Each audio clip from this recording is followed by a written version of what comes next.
ఎవరికి చెప్పాల్సిన అవసరం లేదు. ఎందుకంటే తెలుగులో అంటారు వాడు ముంజేది కంకణానికి అర్థం అక్కర్లేదని.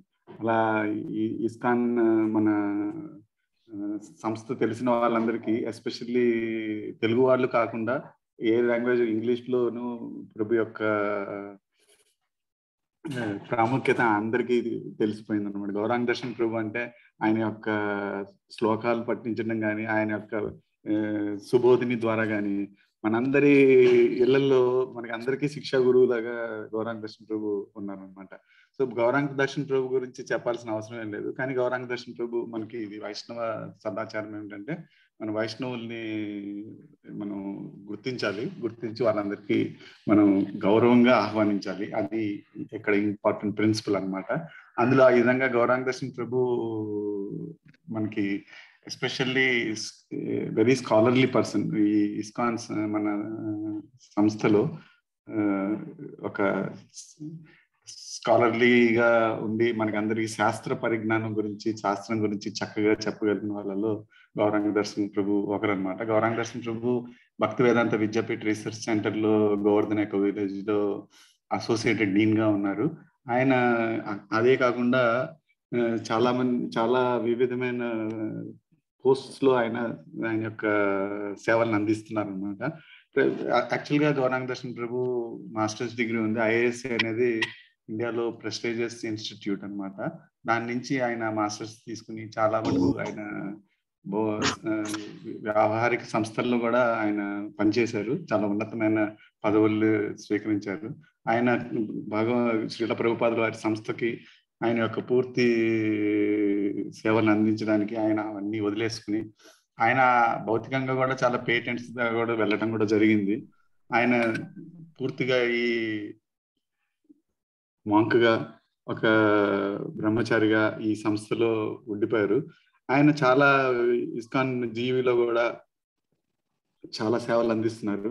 ఎస్పెషల్గా ఆయనకి అందరికీ తెలిసింది ఏంటంటే ఆయన యొక్క బుక్స్ ద్వారా ఆయన చాలా మనందరికీ హృదయాల్లో ప్రవేశించారు. ఎస్పెషల్లీ సుబోధిని, ఈ భగవత్ సుబోధిని ప్లస్ చైతన్య సుబోధిని, ఇప్పుడు ఈశోపనిషత్ సుబోధిని అన్ని అనమాట, గీతా సుబోధిని, ఇవన్నీ మనం ఎక్కడన్నా ఏమన్నా క్లాస్ ఇవ్వాలంటే ఇమీడియట్ గా మనకు కావాల్సింది సుబోధిని పక్కన పెట్టుకుని మనం క్లాసెస్ చెప్తాం అనమాట.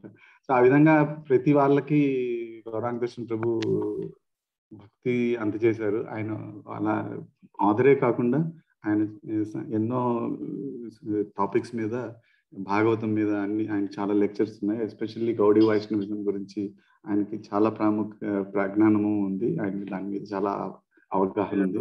సో ఈ రోజు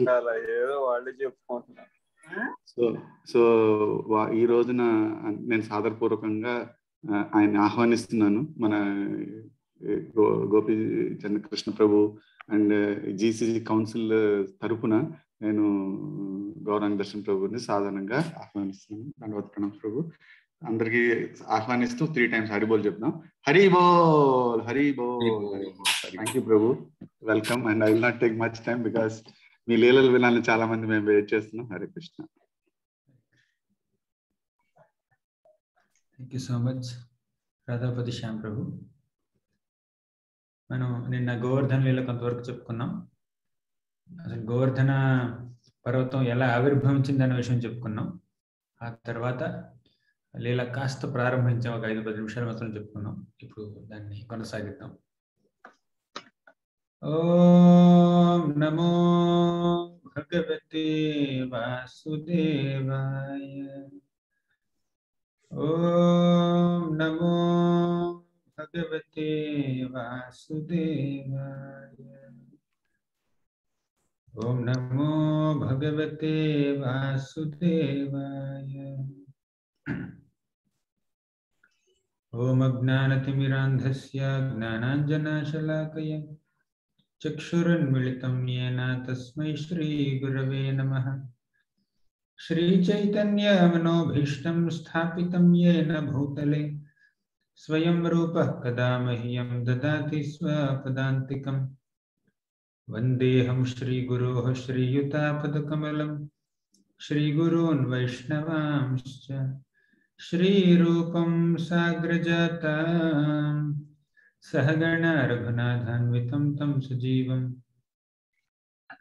साद्वैतं सावधूतं परिजनसहितं कृष्णचैतन्यदेवं श्रीराधाकृष्णपादान् सहगणा ललिता श्रीविशाखान्वितांश्च हे कृष्ण करुणा सिंधो दीनबंधो जगत्पते गोपेश गोपिका कांता राधा कांता नमोस्तुते तप्त कांचन गौरांगी राधे वृंदावनेश्वरी वृषभानुसुते देवी प्रणमामि हरिप्रिये वाञ्छाकल्पतरुभ्यश्च कृपा सिन्धुभ्य एव च पतितानां पावनेभ्यो वैष्णवेभ्यो नमो नमः। नमो विष्णुपादाय कृष्णप्रेष्ठाय भूतले श्रीमते भक्तिवेदांत स्वामिन् इति नामिने नमस्ते सारस्वती देवी गौरवाणी प्रचारिणे निर्विशेष शून्यवादी पाश्चात्य देशतारिणे जय श्री कृष्ण चैतन्य प्रभो नित्यानंद श्री अद्वैत गदाधर श्रीवासादि गौर भक्तवृंद हरे कृष्ण कृष्ण कृष्ण हरे हरे हरे राम राम राम हरे हरे। हरे कृष्ण భక్తులందరికీ స్వాగతం। మనం నిన్న ఆ శ్రీకృష్ణ భగవానుడు గోవర్ధన గిరిని ధరించేటటువంటి ఆ లీలని మనం నిన్న ప్రారంభించుకున్నాం। నిన్న మనం ఏం చెప్పుకున్నామంటే అసలు ఆ గోవర్ధన గిరి పర్వతం ఎలా ఆవిర్భవించిందన్న విషయం గురించి చెప్పుకున్నాం। 3 కథలు చెప్పుకున్నాం। ఈరోజు ఆ శ్రీకృష్ణ భగవానుడు గోవర్ధన పర్వతాన్ని ఎత్తి ఎలా వ్రజవాసులందరినీ సంరక్షించాడో ఆ విషయం చెప్పుకుందాం। శ్రీకృష్ణ భగవానుడు మన వ్రజవాసులందరినీ ఇంద్ర పూజని ఆపి గోవర్ధన పూజ ప్రారంభించమని ప్రోత్సహించాడు అన్నమాట। గోవర్ధన గిరికి మనం పూజ చేయాలి అంటే వ్రజవాసులందరూ ఒప్పుకున్నారు। మనం నిన్న చెప్పుకున్నాం వ్రజవాసులందరూ శ్రీకృష్ణ భగవానుడు చెప్పినటువంటి ఆ సలహాకి అంగీకరించి గోవర్ధనగిరికి గోవర్ధన పూజ చేయడానికి సన్నద్ధులయ్యారన్నమాట। అప్పుడు ఈ గోవర్ధన పర్వతాన్ని ఎలా పూజించాలన్న విషయం గురించి శ్రీకృష్ణ భగవానుడు వాళ్ళందరికీ వివరించాడు।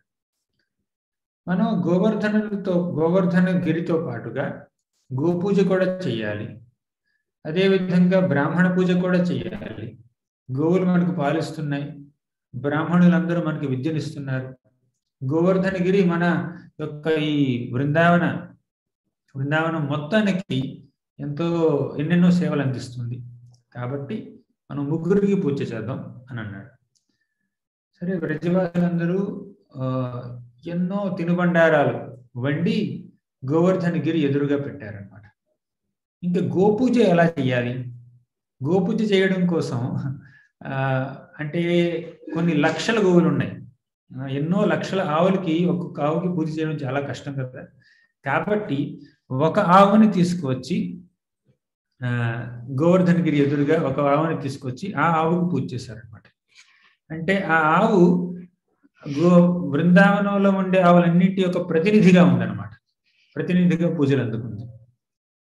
ఇప్పుడు ఒక ఆవుని తీసుకొచ్చి అంటే గోశాల నుంచి అంటే తక్కినటువంటి మిగిలిన ఆవులన్నింటి నుంచి దూరంగా తీసుకురావడం చాలా కష్టం।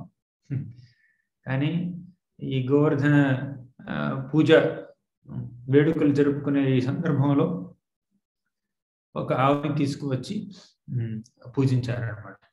తర్వాత గోవర్ధనగిరికి ఎన్నో తినుబండారాలు సమర్పించారు। అప్పుడు శ్రీకృష్ణ భగవానుడు ఏమన్నాడంటే మనందరం గోవర్ధన పరిక్రమ చెయ్యాలి అన్నాడు। అంటే వ్రజవాసులందరూ గోవర్ధన గిరి చుట్టూ ప్రదక్షిణ చేయాలని చెప్పి అందరిని ఆదేశించాడు శ్రీకృష్ణుడు। 7 ఏళ్ల బాలుడు। సరే అందరు పరిక్రమ కూడా చేశారు। తర్వాత అలా పరిక్రమ చేసినటువంటి ఆ వ్రజవాసులందరికీ గోవర్ధన గిరి ఒక వ్యక్తి రూపంలో చతుర్భుజ రూపంలో ఆ కొండ మీద ప్రత్యక్షమైందన్నమాట। అంటే భగవంతుడే ఆ శ్రీకృష్ణ భగవానుడే ఈ పర్వత దేవుడిగా, ఈ గోవర్ధన మౌంటైన్ గాడ్ అంటే గోవర్ధన గిరి యొక్క అధిష్టాన దేవతగా ఆయన అక్కడ భాసిల్లాడు అనమాట చతుర్భుజ రూపంలో. అప్పుడు ఈ వ్రజవాసులందరూ నమస్కరించారు ఈ గోవర్ధనుడికి. అందరూ ఏమనుకుంటున్నారంటే, మనం ఎన్నెన్నో సంవత్సరాల నుంచి ఎన్నెన్నో తరాల నుంచి ఆ ఇంద్రుడికి పూజ చేస్తున్నాం, ఇంద్రుడు మనకు ఒక్కసారి కూడా దర్శనం ఇవ్వలేదు, కానీ ఒక్కసారి పూజ చేస్తేనే గోవర్ధనగిరి మనందరికీ దర్శనం ఇచ్చింది, కాబట్టి ఈ గోవర్ధనుడే మన పూజలన్నింటినీ అందుకోవడానికి అర్హుడు అని చెప్పి వాళ్ళు ఎంతో సంతోషించారు. అందరూ గోవర్ధన పర్వతానికి ప్రార్థనలు చేయడం మొదలుపెట్టారు, స్తుతించడం మొదలుపెట్టారు. ఇప్పుడు గోవర్ధనగిరికి నందమహారాజు చేసినటువంటి ప్రార్థన ఏమిటంటే, శ్రీకృష్ణుణ్ణి అంటే నా బిడ్డలైనటువంటి కృష్ణ బలరాముణ్ణి ఎల్లప్పుడూ సంరక్షించు గోవర్ధన అని అన్నారనమాట.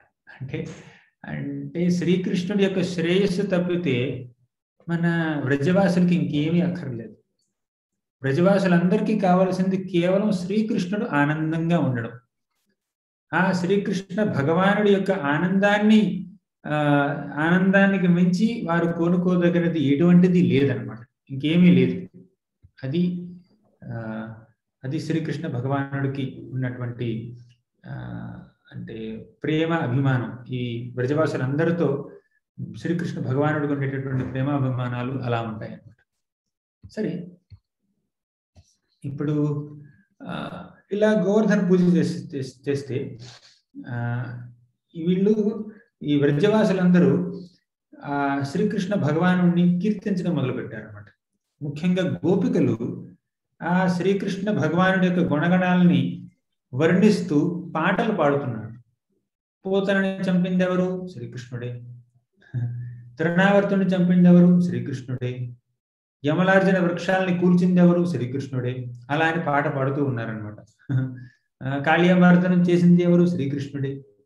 ఇంద్రుని గర్వాన్ని అణిచి ఇంద్ర పూజని ఆపింది ఎవరు? శ్రీకృష్ణుడే. గోవర్ధన పూజ అనేటటువంటి ఇంత గొప్ప మహోత్సవాన్ని ఆవిష్కరించింది ఎవరు? శ్రీకృష్ణ భగవానుడి అని అలా ఎన్నో విధాలుగా ఆయన కీర్తిస్తూ ఉన్నారనమాట. అప్పుడు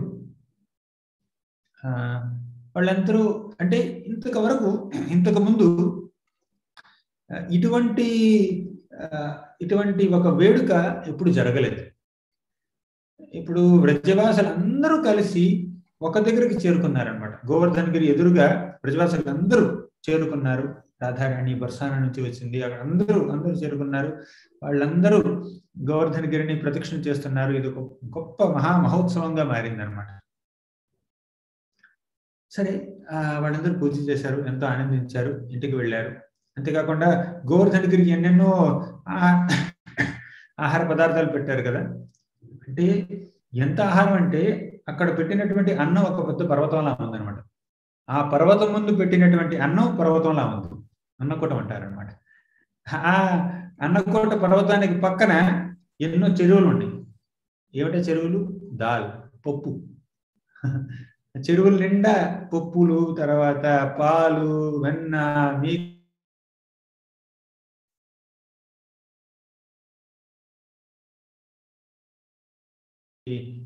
బొబ్బట్లు, అరిసెలు, బూరెలు, గారెలు, ఎన్నెన్నో విధాలైనటువంటి ఆహార పదార్థాలు చేసి గోవర్ధనగిరి చుట్టూ పెట్టారనమాట.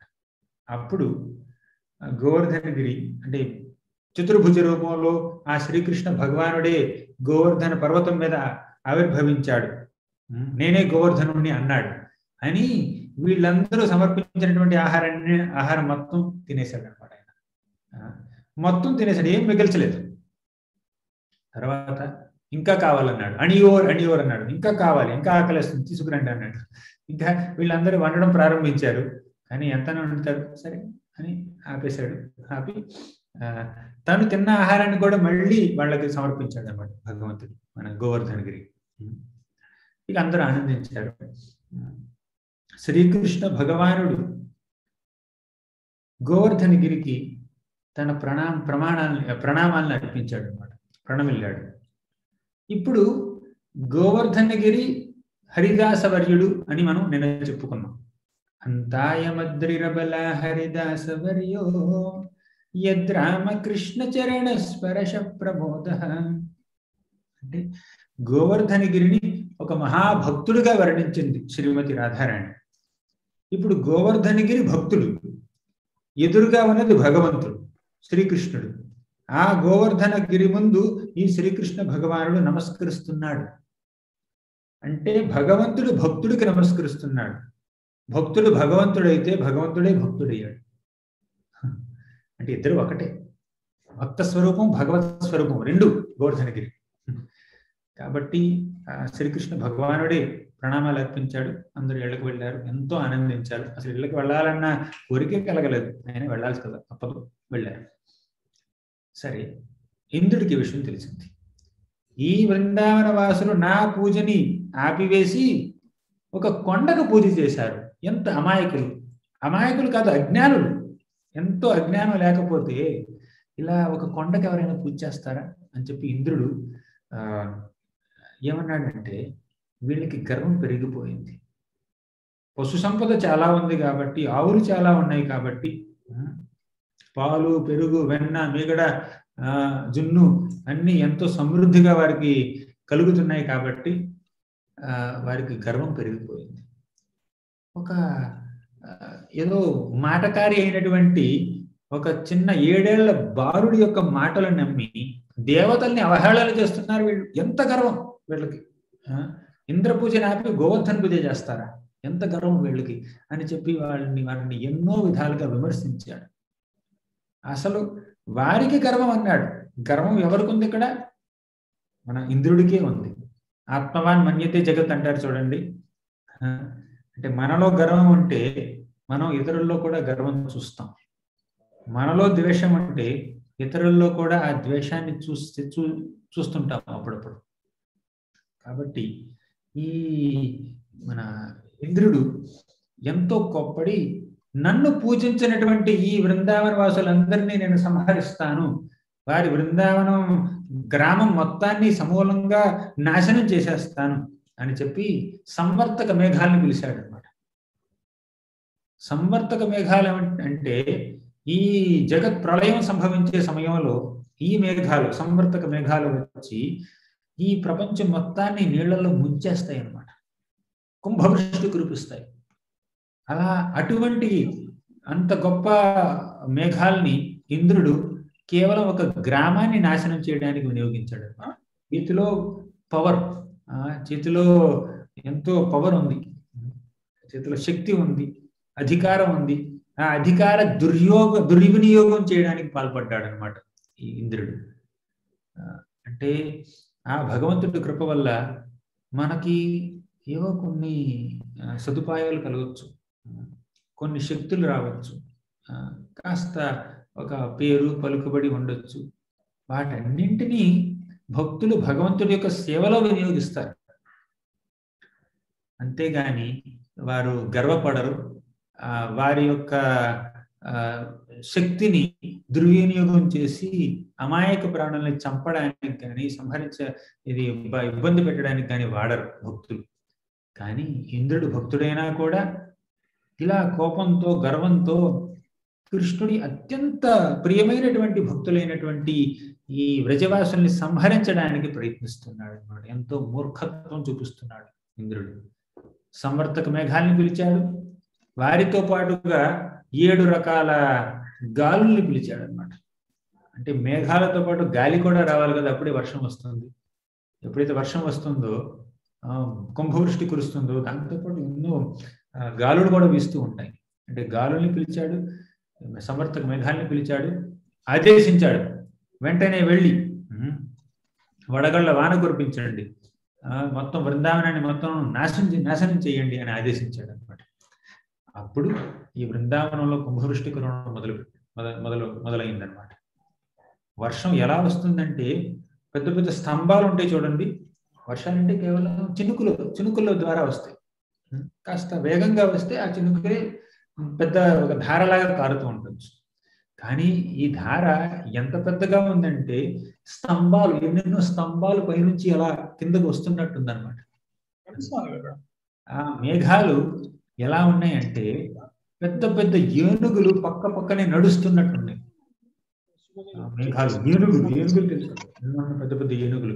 ఒక్కొక్క వర్షం యొక్క బిందువు ఎలా ఉందంటే, ఒక ట్రైన్ డ్రాప్ ఎలా ఉందంటే ఒక పెద్ద ఏనుగంత పెద్దగా ఉందన్నమాట.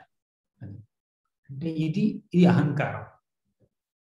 నాకుండేటటువంటి శక్తిని, నా యొక్క పలుకుబడిని, నా పదవిని వీరు త్రోసిపుచ్చారు. అంటే వీరు ఆ పదవికి ఉండవలసినటువంటి ఆ ప్రాముఖ్యతని వీళ్ళు ఇవ్వలేదు. అంటే ప్రాముఖ్యత నాకు ఇవ్వలేదు. కాబట్టి నన్ను నేను నిరూపించుకోవాలి, నా శక్తిని నేను వీళ్ళందరి ముందు నిరూపించుకోవాలి. నేను ఎంత గొప్పవాడినో, నాకు కోపం వస్తే వాళ్ళు ఎలా నాశనం అయిపోతారో వాళ్ళకి నేను చూపించాలి, వాళ్ళకి బుద్ధి చెప్పాలి అనుకుని తానే ఒక ఈశ్వరుడిగా, ఈశ్వరుడిని ఒక భ్రమలో ఉంటూ ఈ యొక్క ఇంద్రుడు ఇలా వడగళ్ళ వాన కురిపించాడు అనమాట. రంగురంగుల మేఘాలు వచ్చాయి. కొన్ని మేఘాలు నల్ల రంగులో ఉన్నాయి, కొన్ని పసుపచ్చ రంగులో ఉన్నాయి, ఇంకొన్ని ఎరుపు రంగులో ఉన్నాయి, ఇంకొన్ని కర్పూరం రంగులో ఉన్నాయి, మెరిసిపోతున్నాయి, ఇంకొన్ని నీలంగా ఉన్నాయి. ఇలా రంగురంగుల మేఘాలన్నీ వచ్చి ఆ మేఘాలన్నీ ఒక ఏనుగులు పక్క పక్కన నడుస్తున్నట్టుగా ఉన్నాయి అన్నమాట. ఆ విధంగా ఈ ఇంద్రుడు ఒక కుంభవృష్టిని కురిపించాడు. ఇప్పుడు ఈ బృందావనంలోకి ఎంతో మంది రాక్షసులు ప్రవేశించారు. ఎంతమంది రాక్షసులు మనం లెక్క పెట్టలేం. కొంతమంది పేర్లు ఇచ్చారు, అరిష్టాసురుడని, బకాసురుడని, వ్యోమాసురుడు, వత్సాసురుడు, తృణావర్త, కేశి, ఇలా ఎంతో మంది రాక్షసుల పేర్లు మనం విన్నాం. ఆ రాక్షసులు ప్రవేశించారు. ఆ రాక్షసులు ఈ బృందావనంలో ఎంతో అలజడి రేపారు. బృందావన వాసుల్ని ఇబ్బంది పెట్టడానికి ఎంతో కష్టపడ్డారు వాళ్ళు. కానీ చాలా మంది రాక్షసులు కేవలం కృష్ణుణ్ణి సంహరించడానికి మాత్రమే ముందుకు వచ్చారు.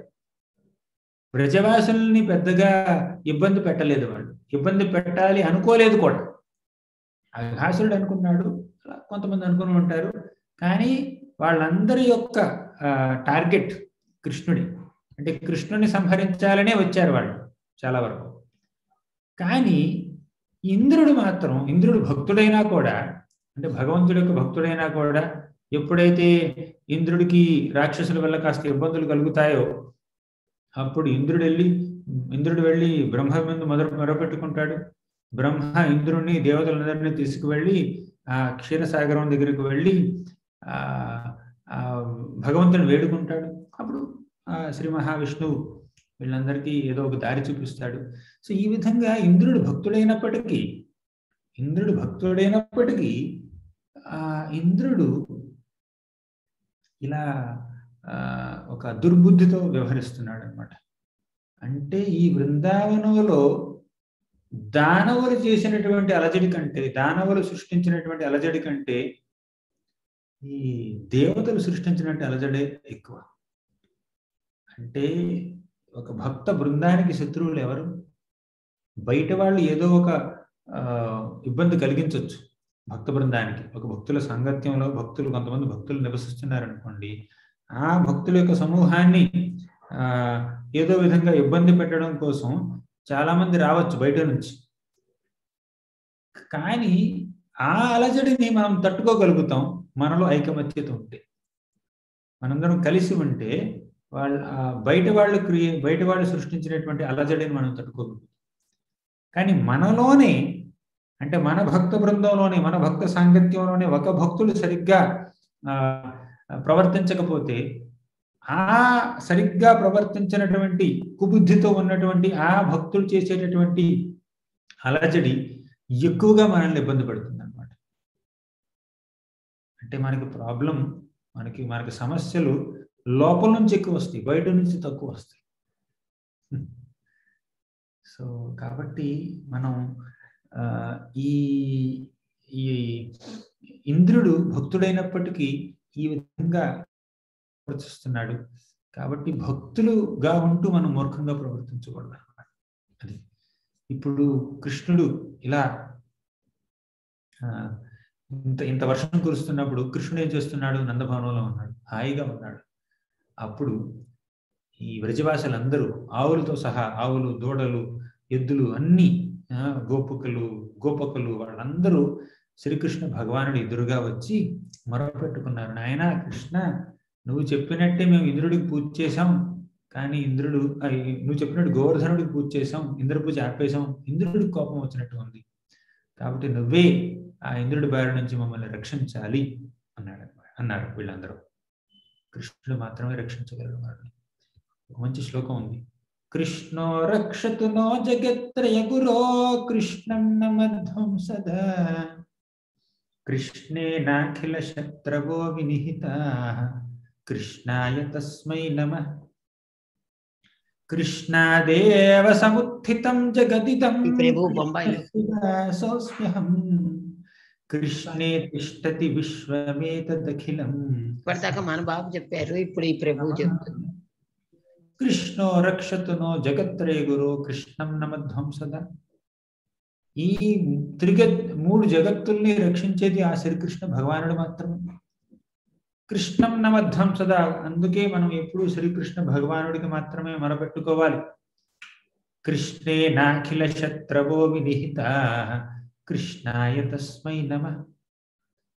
అఖిల మనకు ఉండేటటువంటి శత్రువులందరినీ సంహరించే శక్తి శ్రీకృష్ణ భగవానుడికే ఉంది, కాబట్టి ఆయనకే ప్రణమిల్లుదాం అన్నారు. కృష్ణ అంటే మనకి మన యొక్క అత్యంత శ్రేయోభిలాషి ఎవరంటే శ్రీకృష్ణ భగవానుడు. అంటాడు, భోక్తారం యజ్ఞ తపసాం సర్వలోక మహేశ్వరం సుహృదం సర్వభూతానాం జ్ఞాత్వా మాం శాంతి మృచ్ఛతి అన్నాడు. అంటే మీరు చేసే యజ్ఞ అన్నింటికీ భోక్తని నేనే. భోక్తారం యజ్ఞ తపసాం సర్వలోక మహేశ్వరం, ఈ లోకాలన్నింటికీ సృష్టికర్తను నేనే, అధిష్టాతను నేనే, పరిపాలించేటటువంటి పాలకుడిని నేనే అన్నాడు శ్రీకృష్ణుడు. తర్వాత మీ అందరికీ సుహృత్ అంటే సన్నిహితుడు, అత్యంత సన్నిహితుడు ఎవరు మనకి ఎంతో మంది కుటుంబ సభ్యులు కానీ, స్నేహితులు కానీ, తర్వాత మనతో పాటు పనిచేసేటటువంటి ఉద్యోగులు కానీ, ఎంతో మందితో మనం సన్నిహితంగా ఉండొచ్చు. కానీ మనకి అత్యంత సన్నిహితుడు ఎవరంటే శ్రీకృష్ణ భగవానుడు. ఎందుకంటే ఆ భగవంతుడే పరమాత్మ రూపంలో మనందరి హృదయాల్లో ఉంటాడు. మీకు ఎంత సాన్నిహిత్యంగా ఉన్నా కూడా, ఎంత గొప్ప స్నేహితురాలైనా కూడా వాళ్ళు పక్కన ఉంటారు. కానీ మీ లోపల ఉండేది ఎవరు? పరమాత్మ. ఆయనకంటే సన్నిహితంగా ఎవరుంటారు చెప్పండి? ఎప్పుడు మనతోనే ఉంటాడు ఆయన. అది కాబట్టి ఆ శ్రీకృష్ణ భగవానుడిని మొరపెట్టుకున్నారు. అప్పుడు కృష్ణుడికి అర్థమైంది, ఇంద్రుడే గర్వంతో ఇలా బృందావనాన్ని నాశనం చేయడం కోసం పంపించాడు ఈ మేఘాలని అని ఆయనకు అర్థమైపోయింది. ఆయన ఏమనుకున్నాడంటే, తస్మాన్ మచ్చరణం గోష్ఠం మన్నాథం మత్పరిగ్రహం గోపాయే స్వాత్మయోగేన సోయం మే వ్రత ఆహిత. తస్మాన్ మత్శరణం గోష్ఠం, ఈ గోష్ఠ ఈ వ్రజవాసుల యొక్క బృందం అంతా నన్ను శరణ వేడుకుంది, కాబట్టి వారిని సంరక్షించుట నా కర్తవ్యము అని ఆయన అనుకున్నాడు అనమాట. అప్పుడు శ్రీకృష్ణ భగవానుడి యొక్క యోగమాయ శక్తి యొక్క ఒక అంశ పేరు ఏమిటంటే సంహారికీ శక్తి. ఆ సంహారికీ శక్తి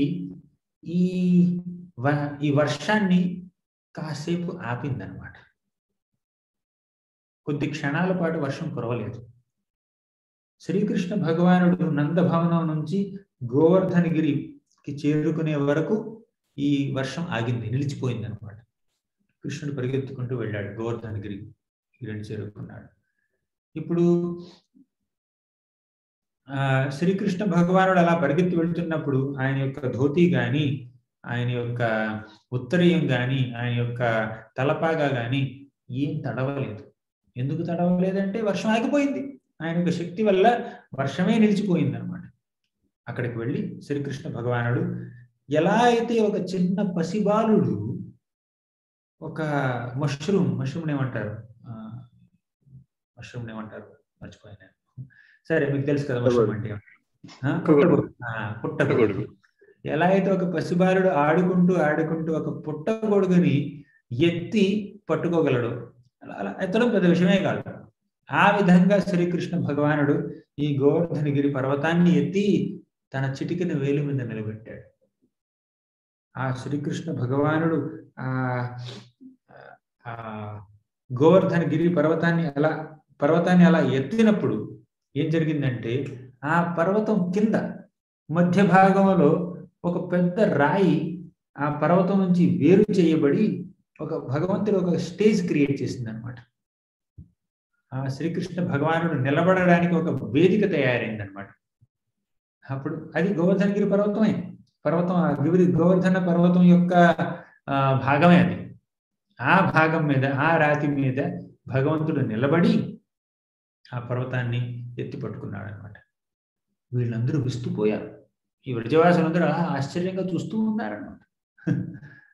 అప్పుడు కృష్ణుడు ఏమన్నాడంటే, ఏం చూస్తున్నారు మీరు, రండి, గోవర్ధనగిరికి మీరు పూజ చేశారు కదా, ఇప్పుడు ఆ ఇంద్రుడి కోపం వస్తే గోవర్ధనగిరి మనకి ఆశ్చర్యాన్ని కల్పిస్తుంది, రండి, మీరు ఈ పర్వతం కిందకి రండి, మీరు మీతో పాటు మీ భార్య బిడ్డల్ని, పిల్లల్ని, ఆవుల్ని, దూడల్ని, నెమళ్ళని, కోతుల్ని అందరినీ తీసుకురండి, మీకేమన్నా వస్తువులు ఏమైనా ఉంటే ఆ వస్తువులు కూడా తీసుకురండి. ఇప్పుడు గోవర్ధన పర్వతం ఒక చిన్న, అంటే మరీ చిన్నది కాదు, ఒక పర్వతం అన్నమాట. అంటే వృందావనాంకాయ అనుకున్నాను చూడండి నిన్న. అంటే బృందావనం ఒడిలో ఉన్నటువంటి ఒక పర్వతం. అంటే ఈ పర్వతం ఉన్నటువంటి ప్రదేశం చుట్టూ ఎంతో ఉందన్నమాట. ఎంతో విస్తీర్ణంగా ఉంది మన బృందావనం.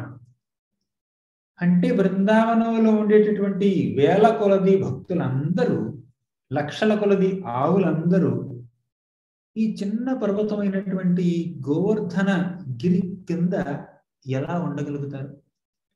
ఒక గొడుగు కింద ఎంతమంది ఉండగలరు చెప్పండి? ఒక వ్యక్తి ఉంటాడు, లేదంటే ఇద్దరు, ముగ్గురు, నలుగురు, అంతకన్నా ఎక్కువ మంది ఉండగలరు చెప్పండి?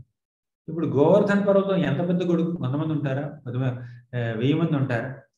ఇప్పుడు బృందావనంలో ఉండేటటువంటి వ్యక్తులంటే కేవలం గోపికలు గోపకులు మాత్రమే కాదు, వ్యక్తులంటే ఆవులు కూడా, లక్షల కొలది ఆవులు కూడా, దూడలు కూడా, కోతులు కూడా, నెమళ్ళు కూడా, తర్వాత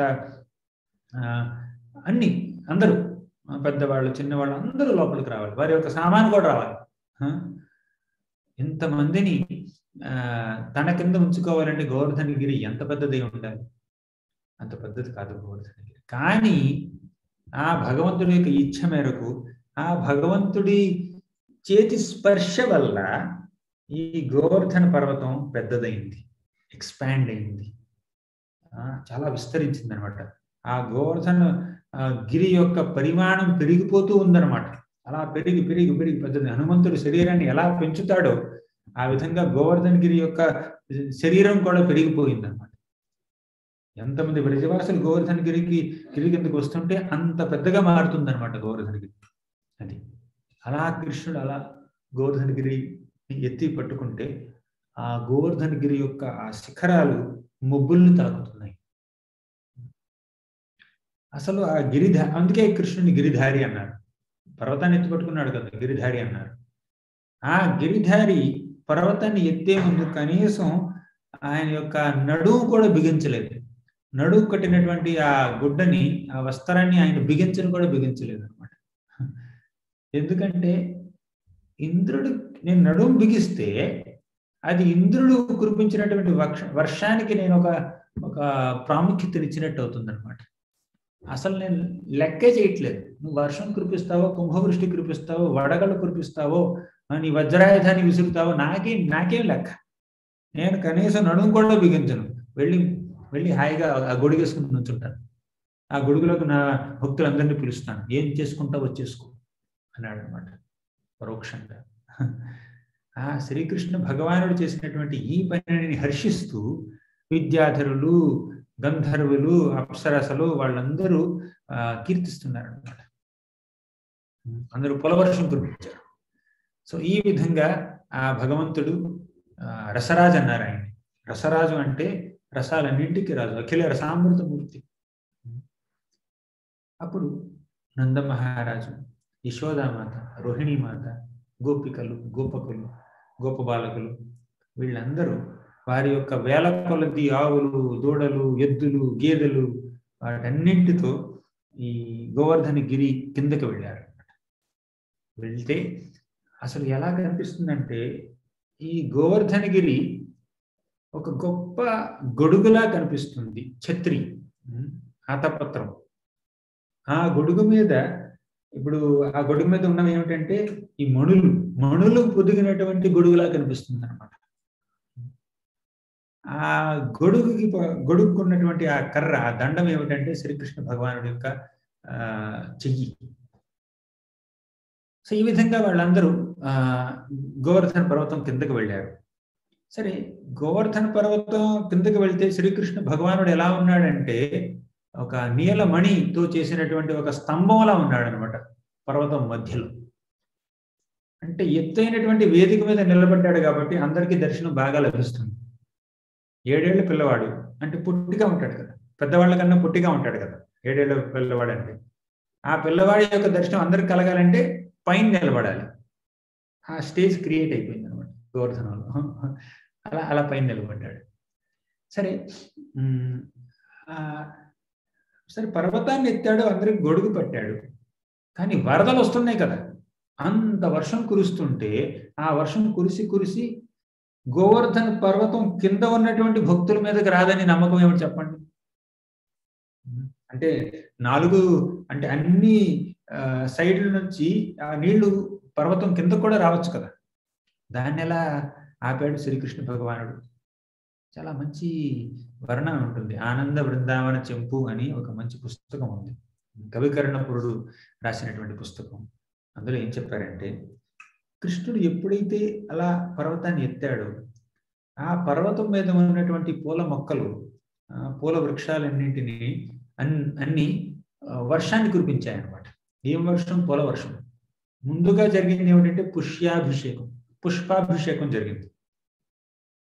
తర్వాత జరిగింది ఏమిటంటే అలా పర్వతాన్ని ఎత్తినటువంటి శ్రీకృష్ణుడు అలా నిలబెట్టిన తర్వాత ఆ పర్వతం మీద నుంచి పెద్ద పెద్ద మట్టి ముద్దలు అలా పడినాయి అన్నమాట, నేల మీద పడ్డాయి. అలా పర్వతం చుట్టూ ఆ మట్టి ముద్దలు, చిన్న చిన్న రాళ్ళు, మట్టి ముద్దలు ఒక పెద్ద ప్రహరీ గోడని కట్టాయి అన్నమాట. సరే, ప్రహరీ గోడని కట్టాయి. వరదలు ఇంత ఉధృతంగా ఉన్నాయి కాబట్టి ఆ గోడ అంటే పెద్ద సిమెంట్తో కట్టినటువంటి గోడ కాదు, కేవలం మట్టి అక్కడ పడి కాస్త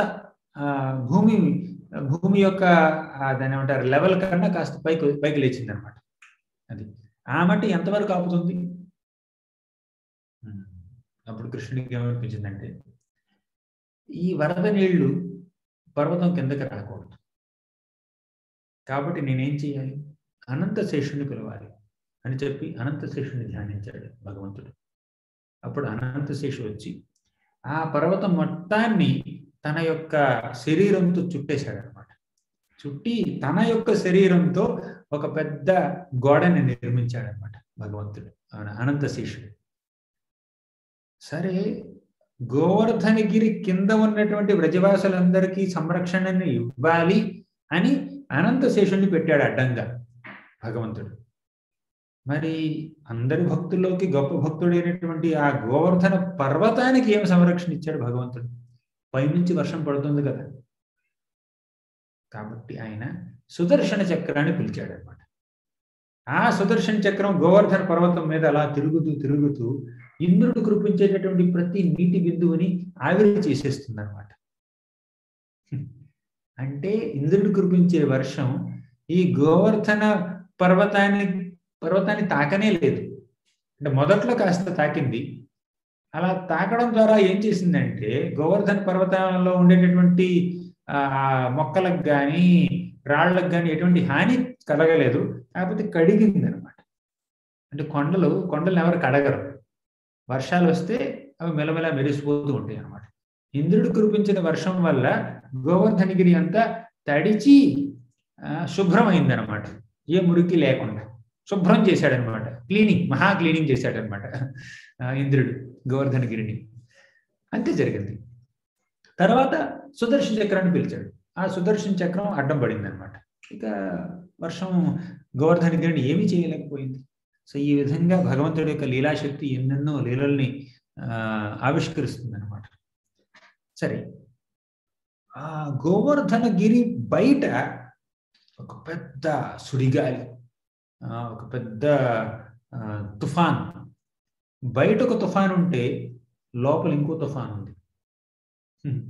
అంటే గోవర్ధనగిరి కింద ఒక పెద్ద ఇంటిని నిర్మించాడు కదా కృష్ణుడు, ఒక పెద్ద కొత్త గ్రహాన్ని, నూతన గ్రహాన్ని నిర్మించాడు కదా.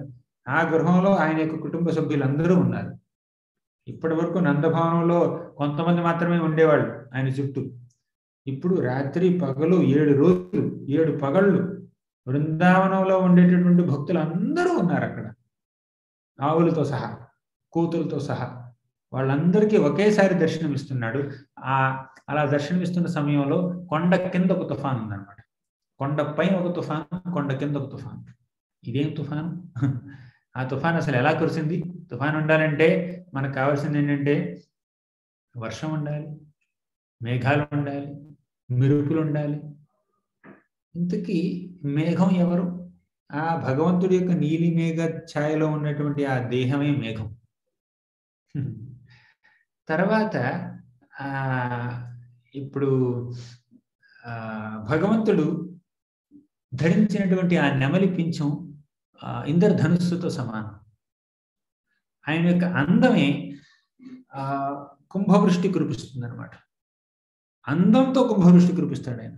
ఎంత అందం, ఎంత అందం! ఆ అందాన్ని ఆస్వాదించడానికి 2 కళ్ళు చాలా అందం అనమాట.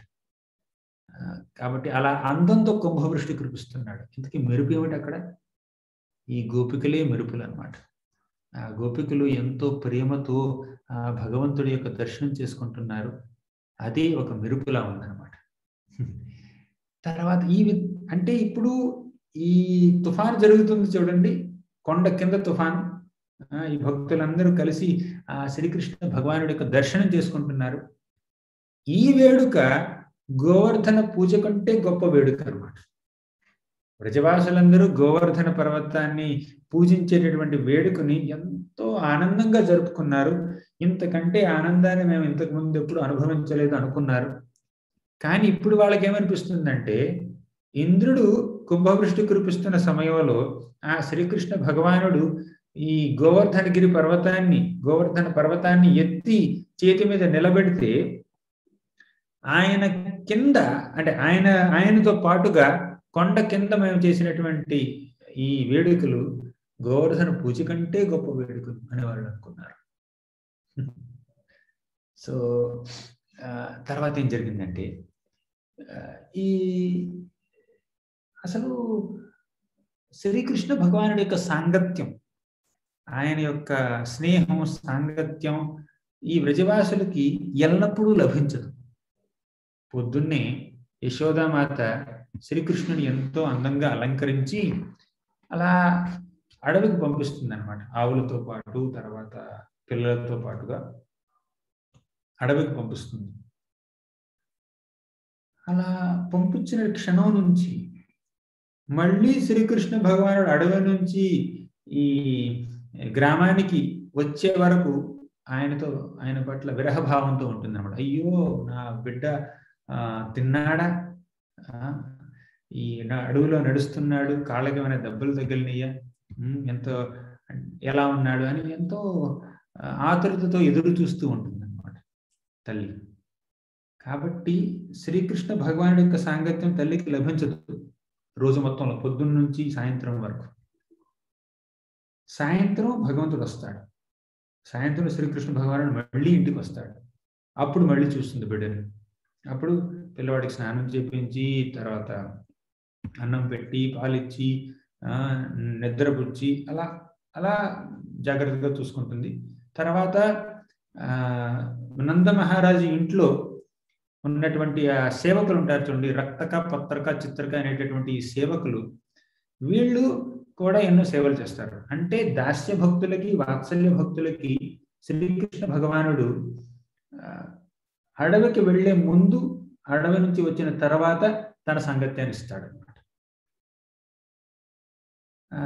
అడవికి వెళ్ళేటప్పుడు ఈ గోపకులు ఉంటారు చూడండి, సాఖ్య భక్తులు, శాంత భక్తులు, వీళ్ళందరూ వస్తారనమాట. వాళ్ళందరికీ సాంగత్యాన్ని రోజంతా ఇస్తాడు. ఇంతకీ మాధుర్య రసంలో ఉన్నటువంటి ఈ భక్తులకు ఎప్పుడు దొరుకుతుంది సాంగత్యం? భగవంతుడి యొక్క సాంగత్యం ఎప్పుడు దొరుకుతుందంటే, కృష్ణుడు అడవులకు వెళ్ళేటప్పుడు, మళ్ళీ తిరిగి వచ్చేటప్పుడు ఈ చిన్న చిన్న గోపికలందరూ ఉన్నారు చూడండి, భగవంతుడితో మాధుర్య రసంలో ఉన్నటువంటి గోపికలు, వాళ్ళు అలా బయటికి వచ్చి చూస్తూ ఉంటారు, భగవంతుడు వెళ్తున్నాడు, కృష్ణుడు వెళ్తున్నాడు అని. సో ఈ విధంగా శాంతరసం, దాస్యరసం, వాత్సల్య రసం, సాఖ్యరసం, మాధుర్య రసం, ఈ 5 రసాల్లో ఉన్నటువంటి ఈ భక్తులు, మహాభక్తులు, గొప్ప గొప్ప భక్తులు ఆ శ్రీకృష్ణ భగవానుడి యొక్క సాంగత్యాన్ని కొన్ని వేళల్లో మాత్రమే ఆస్వాదించగలుగుతారు. కానీ కృష్ణుడు గోవర్ధన పర్వతాన్ని ఎత్తి నిలబెట్టినటువంటి ఆ 7 రోజుల సమయంలో ఈ అన్ని రసాలకి చెందినటువంటి భక్తులు ఏం చెప్తుంది సార్, చిలకాల పూడిలో ఒక్కసారిగా భగవంతుడి యొక్క సాంగత్యాన్ని పొందారనమాట వాళ్ళందరూ కలిసి ఒకేసారిగా. అంటే ఇంద్రుడు వాళ్ళని నాశనం చేయడానికి కంకణం కట్టుకున్నా వారిని నాశనం చేయకపోగా వాళ్ళందరికీ ఇప్పటి వరకు రుచించినటువంటి ఆనందాన్ని కలిగించాడు ఇంద్రుడు. అంటే ఇంద్రుడు కలిగించలేదు, కృష్ణుడు కలిగించాడు. ఈ సందర్భంలో ఇంద్రుడు వాళ్ళని నాశనం చెయ్యాలి అనుకున్నటువంటి ఈ సందర్భంలో శ్రీకృష్ణ భగవానుడు తన తెలివితేటలతో గోవర్ధన పర్వతాన్ని వాడి ఆయన్ని వినియోగించి వీళ్ళందరికీ అంత గొప్ప ఆనందాన్ని కలిగించాడు అన్నమాట శ్రీకృష్ణ భగవానుడు. ఇంకా చాలా ఉన్నాయి, మనం కొంచెం ఇంకా 10 నిమిషాలే ఉంది కాబట్టి కొంచెం తొందరగా చెప్పుకుందాం. ఇలా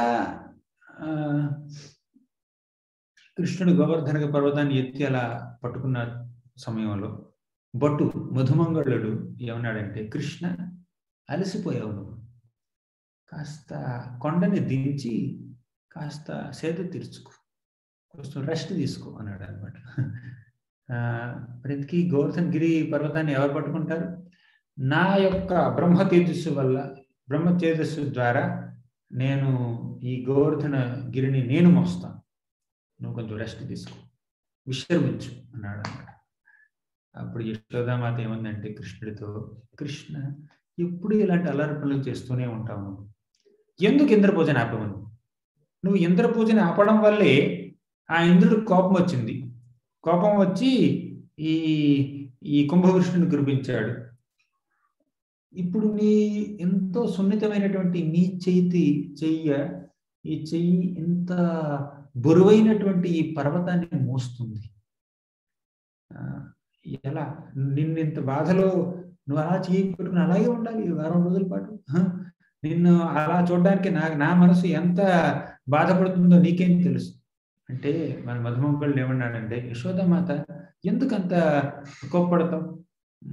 ఇప్పుడు ఇంద్రుడిగే గనక మన మీద కోప్పడకపోతే, ఇంద్రుడే గనక ఇటువంటి గొప్ప వర్షాన్ని కురిపించకపోతే, ఇప్పుడు మనం ఈ గిరిధారి యొక్క అందమైనటువంటి ముఖాన్ని చూడగలిగే వాళ్ళం. కృష్ణుడు గోవర్ధన గిరిని ఎత్తి తన చేతి మీద నిలబడేటటువంటి ఈ ఘట్టాన్ని మనం చూడగలిగే వాళ్ళమా? కాబట్టి ఇంద్రుడు చేసింది మంచి పని, కృష్ణుడు చేసింది మంచి పని అన్నాడు. అప్పుడు యశోదామాత ఏముందంటే, ఆపు, నువ్వు ఎప్పుడు అల్లరి మాటలు మాట్లాడుతూ ఉంటావు, అంత పెద్ద బరువుని ఎత్తి పట్టుకోవడం అదేమన్నా సునాయాసం అనుకున్నావా? అంత సులభం అనుకున్నావా? అదేదో పెద్ద ఆనందించే విషయంలా చెప్తున్నావేంటి నువ్వు? ఇది చాలా కష్టం. ఇప్పుడు చూడు, కృష్ణుడు అలా చెమట కారిపోతుంది, కృష్ణుడికి ముఖం అలా వాడిపోయింది. ఒక తల్లి ఇది చూసి ఎలా సహించగలదు అందనమాట. అప్పుడు కృష్ణుడు ఏమన్నాడంటే, మాత, యశోదామాత, అసలు నువ్వు బాధే పడొద్దు. అసలు నేను గోవర్ధన పర్వతాన్ని అసలు మొయ్యట్లేదు. గోవర్ధన పర్వతం అలా గాలిలో అలా తేలిపోతుంది అనమాట. నేను కేవలం గోవర్ధన పర్వతానికి నా వేలుని ఆనించాను అంతే. నేను కేవలం వేలుని ఆనించాను,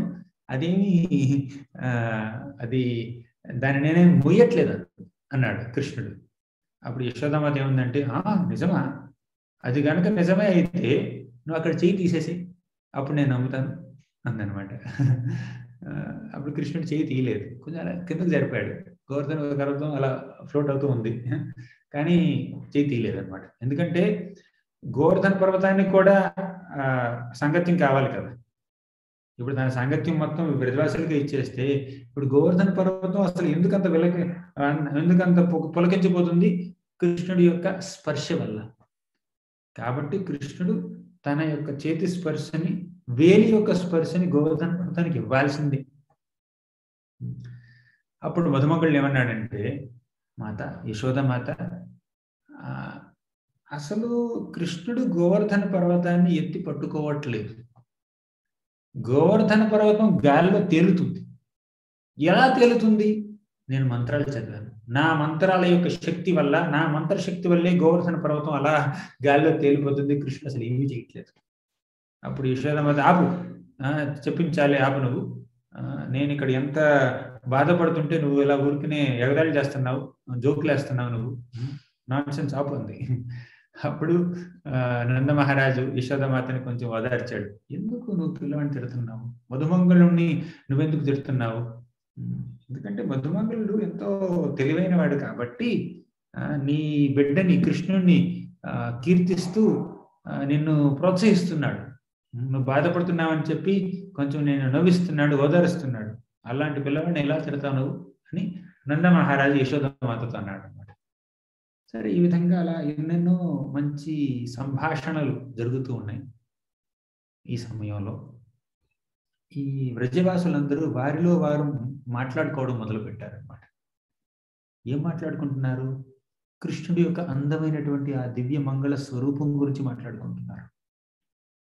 ఆయన పాదాలకు ఉన్నటువంటి ఆ మువ్వలను చూసి మాట్లాడుతున్నారు.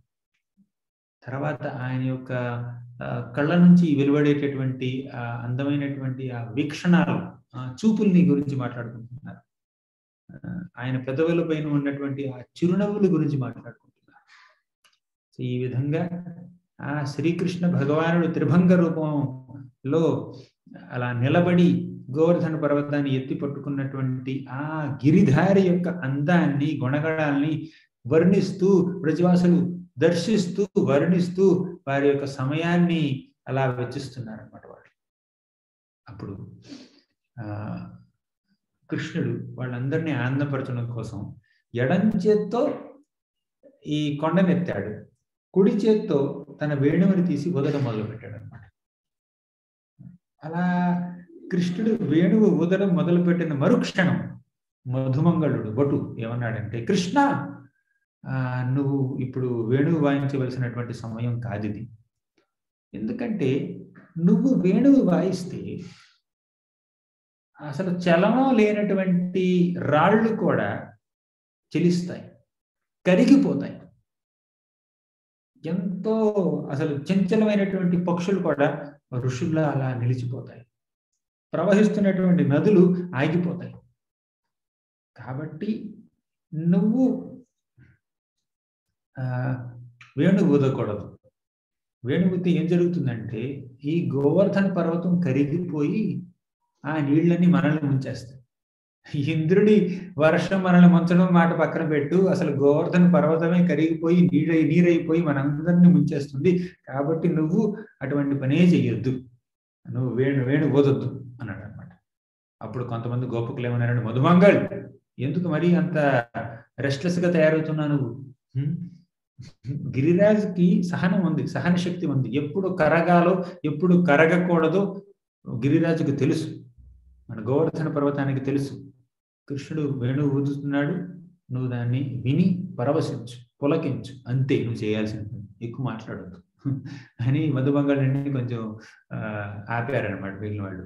అప్పుడు మన మాధుర్య గోపికలు, రాధారాణి, మిగిలిన గోపికలందరూ శ్రీకృష్ణుడిని వేణువు ఊదుతున్నాడు కదా, కృష్ణుడు వేణువు ఊదితే బ్రజవాసులు అందరూ ఆనందిస్తారు, కానీ అందరికంటే ఎక్కువ ఆనందించేది గోపికలు. ఆ గోపికలు కృష్ణుని చూసి నవ్వుతున్నారు. పూర్తిగా వారి యొక్క వీక్షణాలన్నీ ప్రేమతో నిండిపోయి ఉన్నాయన్నమాట. అప్పుడు వాళ్ళు వారి యొక్క కళ్ళ ద్వారానే భగవంతుడిని ఆలింగనం చేసుకున్నారు అనమాట. కళ్ళ ద్వారా భగవంతుడిని, కృష్ణుణ్ణి తమ హృదయాల్లోనికి ఆహ్వానించి అక్కడ హృదయాల్లో వాళ్ళు ఆలింగనం చేసుకున్నారు. అప్పుడు శ్రీకృష్ణ భగవానుడు శ్రీమతి రాధారాణిని చూశాడనమాట. రాధారాణిని చూసి ఆవిడ యొక్క అందాన్ని చూసి కృష్ణుడు ఒక్క క్షణం పాటు అలా ట్రెంబ్లింగ్, దాన్ని ఏమంటారు, అలా చలన అంటే నిలబడలేకపోయాడు అనమాట. వణికాడు ఒక క్షణం పాటు. అలా వణుకుతున్నటువంటి ఆ శ్రీకృష్ణ భగవానుని చూసి ఈ వ్రజవాసులందరూ వణకడం మొదలుపెట్టారు. ఎందుకంటే గోవర్ధన పర్వతం వణుకుతుంది. ఇప్పుడు బరువు మోస్తున్నారు, బ్యాలెన్స్ ఉండాలి కదా. అలా బ్యాలెన్స్ తప్పింది కృష్ణుడికి. పర్వతం కొంచెం అలా కదలడం మొదలుపెట్టింది. అందరూ భయపడ్డారు, ఏం జరుగుతుంది అని. కొంతమంది అన్నారు, రాధారాణి నువ్వు కృష్ణుడిని చూస్తే కృష్ణుడు కొంచెం డిస్ట్రాక్ట్ అవుతాడు, కాబట్టి నువ్వు చూడొద్దు. నువ్వు చూస్తే, నువ్వు నవ్వితే కృష్ణుడి యొక్క మనసు, ఆ కాన్సన్ట్రేషన్, ఏకాగ్రత తప్పిపోతుంది కృష్ణుడికి. కాబట్టి నువ్వు కొంచెం కంట్రోల్ చేయాలి నీ చూపుల్ని అని అన్నారు కొంతమంది గోపికలు. అదంతా ప్రైవేట్గా జరుగుతుంది అనమాట. అంటే ఎన్నెన్నో సంభాషణలు అలా జరుగుతూనే ఉన్నాయి, అందరూ మాట్లాడుకుంటూనే ఉన్నారు. వాళ్ళందరి యొక్క కేంద్ర బిందువు శ్రీకృష్ణుడే. అప్పుడు రాధారాణి తన యొక్క ఆ చెంగుని తీసి తన తల మీద పెట్టుకుని కొంచెం అలా సిగ్గుతో నవ్విందనమాట, కిందకు చూస్తూ. అప్పుడు కృష్ణుడు కొంచెం కంపోజ్ అయ్యాడు అనమాట. అప్పుడు ఈ సమయంలో అంటే కృష్ణుడు వణికాడు కాబట్టి ఈ పెద్దవాళ్ళు ఉన్నారు చూడండి, పెద్ద గోపకులు, వాళ్ళు ఏమనుకున్నారంటే కృష్ణుడు అలసిపోయాడేమో, అందుకే వణుకుతున్నాడేమో, గోవర్ధన గిరికోటి వరకు వణుకుతుంది. వాళ్ళందరూ ఆ కర్రలను తీసుకొచ్చి గోవర్ధన పర్వతానికి అతికించారనమాట. కృష్ణుడు అలసిపోయాడేమో, మనం పెడదాం, మనం మోద్దాం అని చెప్పి కర్రలను అక్కడ పెట్టారు.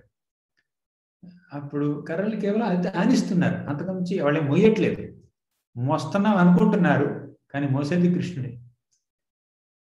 అప్పుడు మధుమంగళుడు ఏమన్నాడంటే, మీరు మీ కర్రలతో గోవర్ధన గిరిని మోయాలి అనుకుంటున్నారేమో, కానీ అలా మీరు చెయ్యలేరు.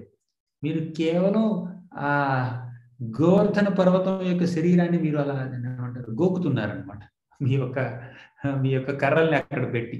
అంతకుమించి మీరు ఏం చేయగలిగింది ఏమి లేదు అన్నాడు. అప్పుడు కృష్ణుడు ఏమన్నాడు, మధుమంగళ్ ఏమిటా మాటలు, ఎందుకు అలా మాట్లాడుతున్నావు? వాళ్ళందరూ నా మీద ఉన్నటువంటి వాత్సల్య ప్రేమతో నాకు సహకరించాలని, నాకు సహాయం చేయాలని వారి యొక్క కర్రలతో గోవర్ధన పర్వతాన్ని మొయ్యడానికి ప్రయత్నిస్తున్నారు. నువ్వు వాళ్ళని నిరుత్సాహపరచకూడదు, వాళ్ళు పెద్దవాళ్ళు, గౌరవించాలి అన్నాడు అనమాట. తర్వాత వాళ్ళందరికీ కృతజ్ఞతలు తెలిపాడు అనమాట. సో ఈ విధంగా అప్పుడు మన యశోదమాత ఏముందంటే, కృష్ణ నువ్వు చాలా అలసిపోయావు, చూడు నీ పొట్ట అలా లోపలికి వెళ్ళిపోయింది, కొంచెం ఏమైనా తినాలి నువ్వు అంటే. తల్లికి ఎప్పుడు ఈ బాధ ఉంటుందన్నమాట, బిడ్డ తిన్నాడా లేదా అని. అప్పుడు కృష్ణుడిని తినమని చెప్పింది అనమాట. చెప్పి తర్వాత తన చెంగుతో ఆ పిల్లవాడి యొక్క చెమటనంతా తుడిచింది. ఇక నువ్వు ఆ వేణు ఊదనం ఆపి కొంచెం తింటావా అంది. నేను కొన్ని మంచి పెరుగు, మీగడ అవన్నీ నేను రెడీ చేశాను, నువ్వు బలరాముడు నీ ఫ్రెండ్స్ అందరూ గోపికలందరూ కలిసి తినండి అని అనమాట. అప్పుడు మధుమంగళుడు మళ్ళీ అన్నాడు. మధుమంగళుడు ఏమన్నాడంటే, మాత నువ్వు చెప్పింది నిజం, మనం తినాల్సిందే, ఇప్పుడు మనం అలసిపోతాం, లేకపోతే మనం ఎక్కువసేపు అలా ఉండలేం, కాబట్టి తినాల్సిందే అని చెప్పి అందరూ కలిసి తిన్నారు. తినడం తినిపించడం, బిడ్డకు తినిపించాలి కదా. సరే, ఈ విధంగా 7 రోజులు ఒక ఘటికలా గడిచిపోయింది అనమాట. ముహూర్తం అంటే 48 నిమిషాలు, ఘటిక అంటే సగం ముహూర్తం 24 నిమిషాలు. ఈ వ్రజవాసులందరికీ 7 రోజులు కేవలం ఒక 24 నిమిషాలు, ఒక అరగంట కూడా కాదు వాళ్ళకి, అలా గడిచిపోయింది అనమాట. అప్పుడు ఇంద్రుడికి కొంచెం బుద్ధి వచ్చింది, నేను ఇంత కష్టపడి వీళ్ళందరినీ నాశనం చేయాలని ఎంత కష్టపడ్డాను, కానీ ఏం జరగట్లేదే అని ఇంద్రుడికి ఆశ్చర్యం కలిగింది అనమాట. అప్పుడు కాస్త బుద్ధి వచ్చింది.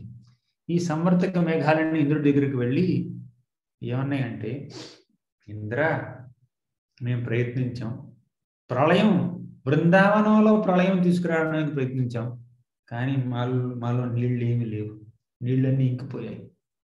ఏడవడానికి కన్నీళ్లు కూడా రావట్లేదు మా దగ్గరికి, మా కళ్ళల్లో నుంచి. కాబట్టి మా దగ్గర నీళ్లే లేవు, నువ్వేం చేస్తావో చేసుకో అని చెప్పి వాళ్ళు వెళ్ళిపోయారు అన్నమాట.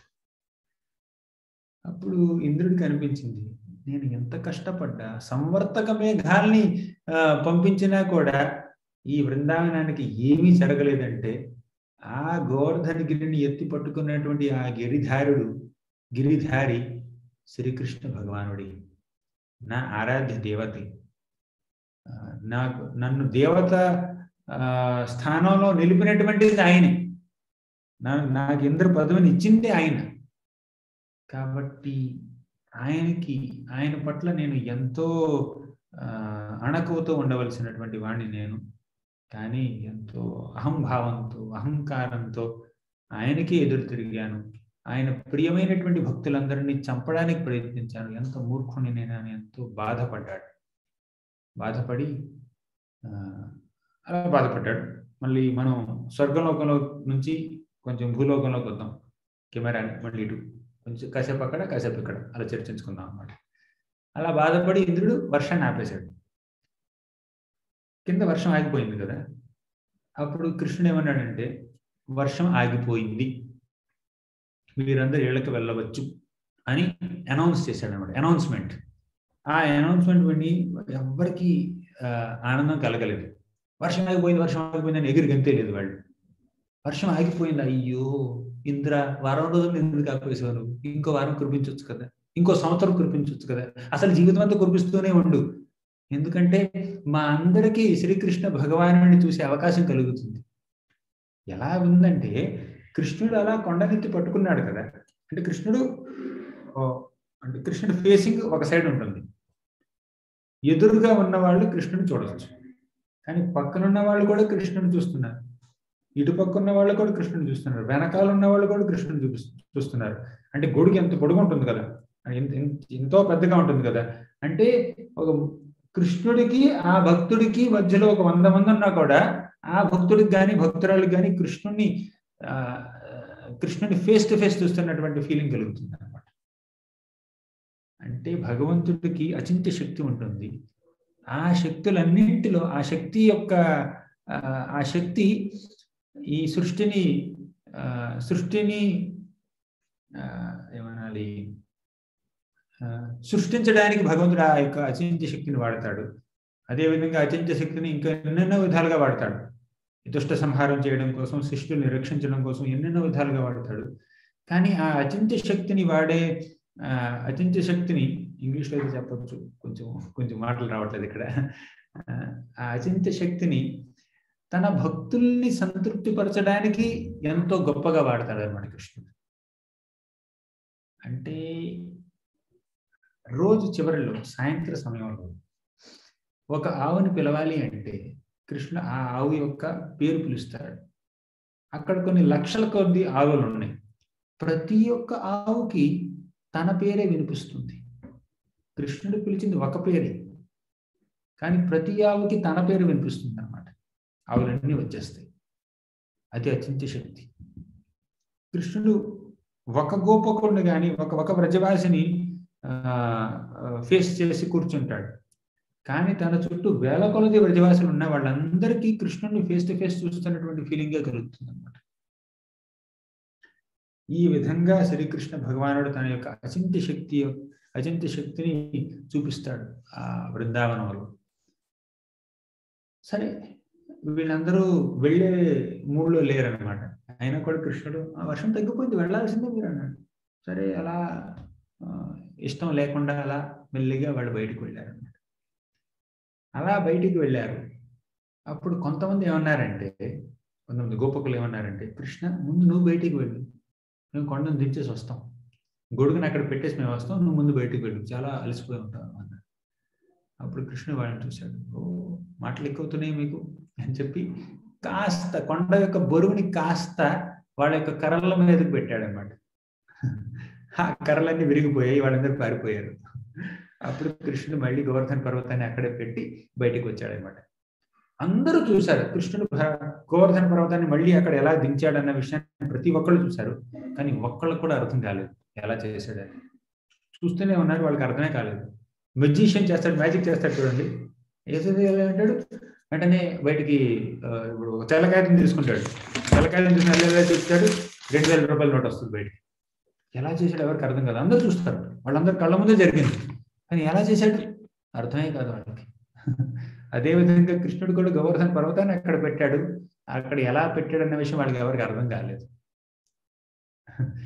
సరే అలా బయటికి వచ్చాడు కృష్ణుడు. వస్తే ఇప్పుడు వచ్చి వేణు ఊదడం మళ్ళీ మొదలు పెట్టాడు అనమాట. అప్పుడు వీళ్ళందరికీ ఏమనిపించిందంటే కృష్ణుడు పెద్దగా కష్టపడలేదు అని వాళ్ళకి అనిపించింది.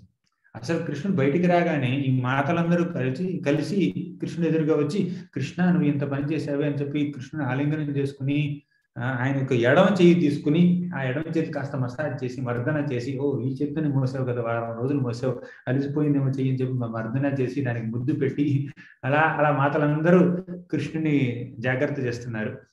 అప్పుడు కృష్ణుడు ఏమనుకున్నాడంటే, నేను కష్టపడ్డానని వీళ్ళు బాధపడుతున్నారు, అసలు నేను కష్టమే పడలేదు అని వాళ్ళకి తెలియడం కోసం నేను వేణు ఊదుతాను అని బోధన మొదలుపెట్టాడు.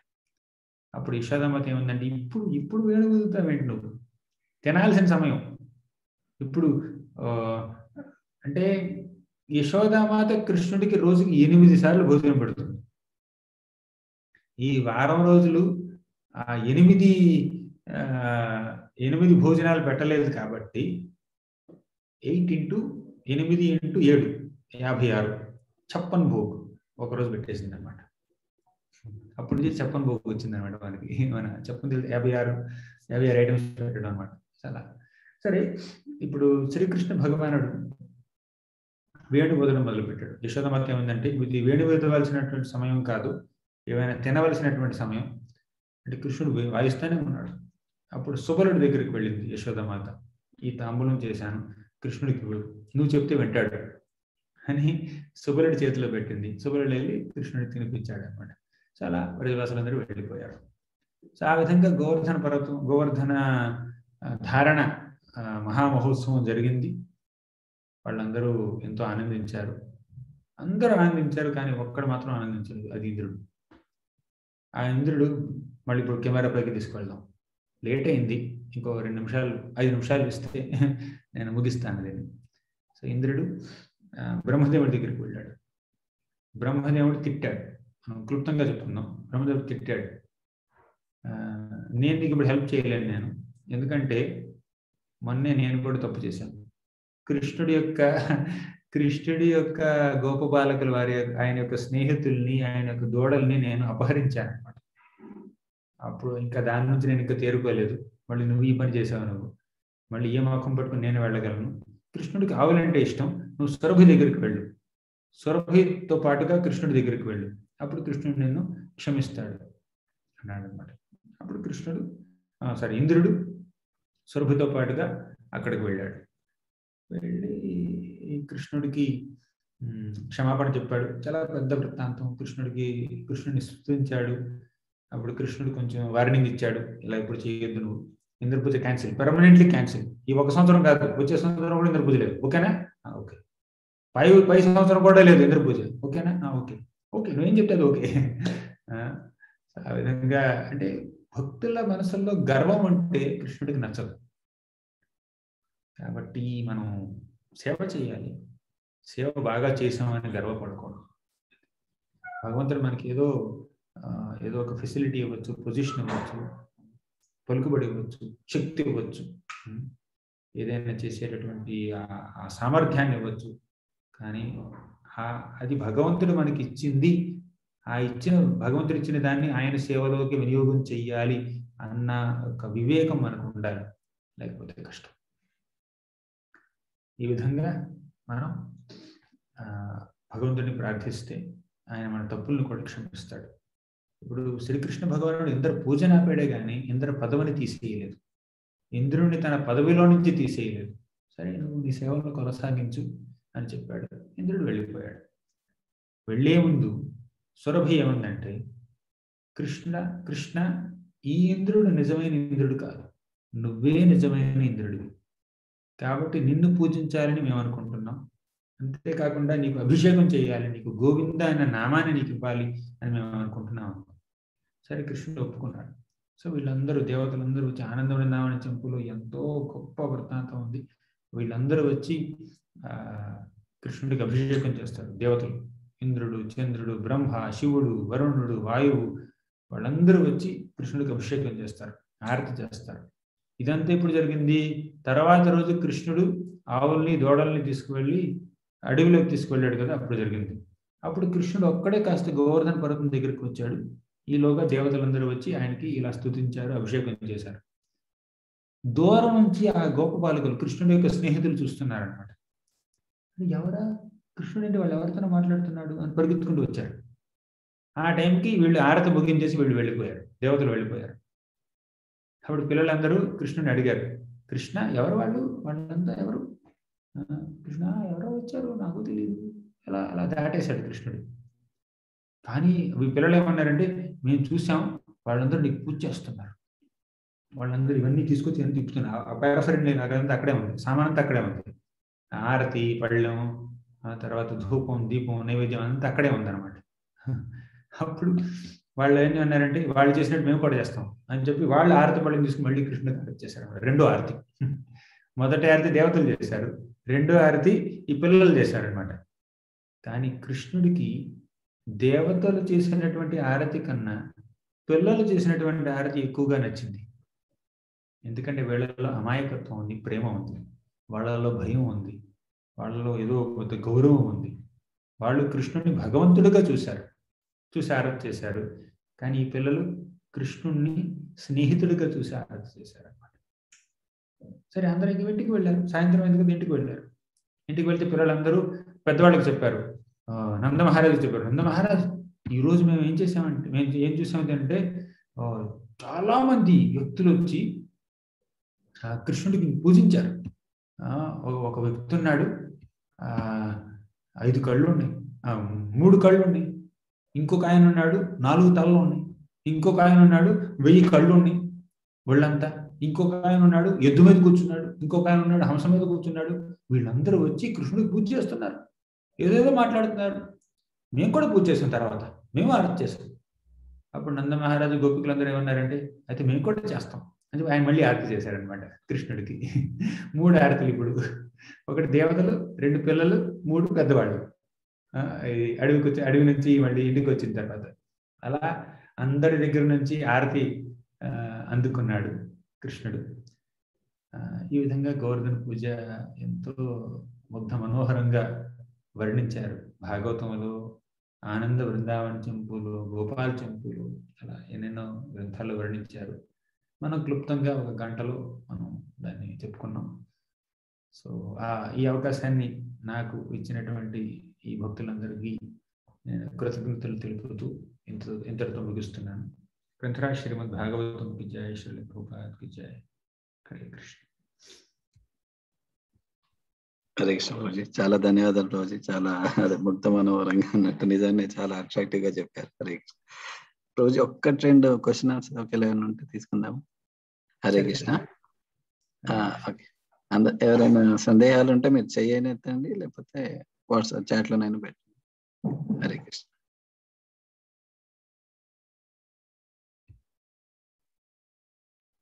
Hare Krishna Prabhuji. Can I ask a question, Prabhuji? Actually, how can we understand that when we are reading intense cantos? Am I audible? Not so clear. Yes, Mother. Hare Krishna. So, whenever any pastime is happening of Krishna, all the flowers are showered from the heavenly planets. Whenever he is killing Putana or Trinavarta, or we are reading like that. So even then Indra did not understand that he is the supreme. How can we understand that, Pooja? So the devatas are showering flowers. Yeah. And Indra was intoxicated with pride. And it's a momentary pride. Considering a big scale, eternal scale, or not even eternal scale, even the longer period for which Indra is Indra, yeah, Indra is in that post for 71 Divya Yugas, one full Manvantara. It's such a long time. So in that 71 Divya Yuga period, 7 days is nothing. It's a momentary distraction. Yes. So when we are zooming into that, okay, oftentimes we discuss Indra's mistakes, but Yeah. they are occasional mistakes that he has done. But beyond those mistakes, he has done a very wonderful service to the Lord. So that we should not ignore. It's a momentary distraction. Even now also it happens, right? For example, father may have 3 children. Sometimes one child has some issue with the father for some reason. Other 2 children are respectful. But this child goes into Manlila. This child goes into some anger for whatever little time, 10 minutes, 20 minutes, or 1 hour, because the father did not purchase the toy. All the other children are very obedient and respectful and loving to the father. This person, this one boy is little off. So that's it happens once in a while in the relationship. Similarly, all the devatas are children of God. Yes. Okay, all of us are children of Krishna. Sometimes some child becomes naughty. Krishna tolerates, corrects them. Okay, even when the other children are well behaved, this naughty child at that moment may not realize I have to behave well with my father. Okay, it's like that. Thank you, Prabhuji. Thank you. Hare Krishna. ఇంకెవరికైనా ఇంకొక question తీసుకుందాం. ఇంకెవరికైనా సందేహం ఉంటే.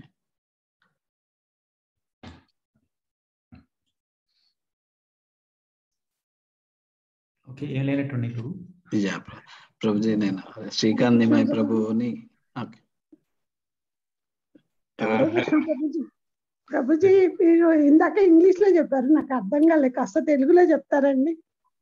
మళ్ళీ తెలుగులో అర్థం కాలేదు ప్రభుజీ. మనసు సంతోషం కావాలంటే మనకు తెలిసిన భాష అయితే బాగుంటది కదా ప్రభుజీ. మాతాజీ ఏమడిగారంటే, మాతాజీ ఇంగ్లీష్ లో అడిగారు, అందుకే నేను ఇంగ్లీష్ లో చెప్పాను. మాతాజీ ఏమడిగారంటే, ఇప్పుడు ఇంద్రుడు ఇలా తప్పు చేస్తున్నా కూడా మిగిలిన దేవతలు పూలవర్షం కురిపిస్తున్నారు, అది చూసి ఇంద్రుడికి ఏమి బుద్ధి రాలేదా అని అడిగారు. నేను ఏం చెప్పానంటే, అప్పుడప్పుడు అంటే ఇంద్రుడు కృష్ణుడి భక్తుడే, కానీ అప్పుడప్పుడు అలా అలా కొంచెం కొంటి పనులు చేస్తూ ఉంటాడు అనమాట. 71 దివ్య యుగాలు పరిపాలించేటటువంటి ఆ ఇంద్రుడికి అప్పుడప్పుడు కొంచెం ఏదో మైండ్కి ఏదో అవుతూ ఉంటుంది. అంటే 71 దివ్య యుగాల సమయానితో పోలిస్తే ఈ వారం రోజుల పాటు చేసినటువంటి ఈ తప్పిదం పెద్ద విషయమేం కాదు, అలా అన్నాను నేను. అంతేకాకుండా అప్పుడప్పుడు తండ్రికి చాలా మంది పిల్లలు ఉండొచ్చు.